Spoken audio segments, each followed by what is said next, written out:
beautiful morning. Let's see if we can find anything growing. Here's some fuzzy buds on the magnolia jane. The flowering almond is covered in buds. This lady of shallot rose has been pruned by deer, but the one stem they left behind is green and has swelling buds. We have some bulbs poking up. The leaf budding earth angel rose. See the millennium garlic is also leafing out. And we have a bunch of irises ready to grow. These are tulips as the biplane flies above us. And the new growth on the daisies stayed green all winter, just like the Veronica blue speedwell. And here the wisteria is twisting and showing signs of life. The tamarack is speckled with leaf buds. Here's some new growth on the dianthus, and here's an orange tulip.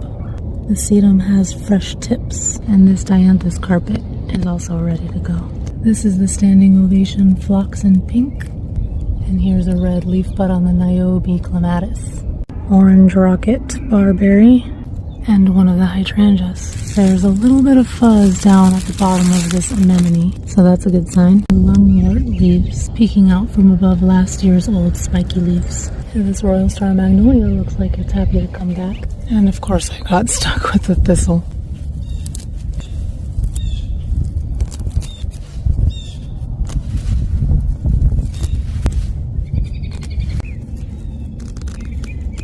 Growth on the bugleweed and on the evening primrose, and the dwarf Alberta spruce will be getting new needles soon. Fall gold raspberry leaf buds tangled up with the Bathsheba, which has buds swelling too.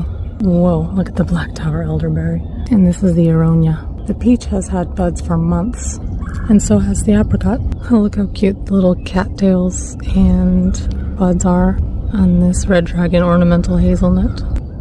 Whoa.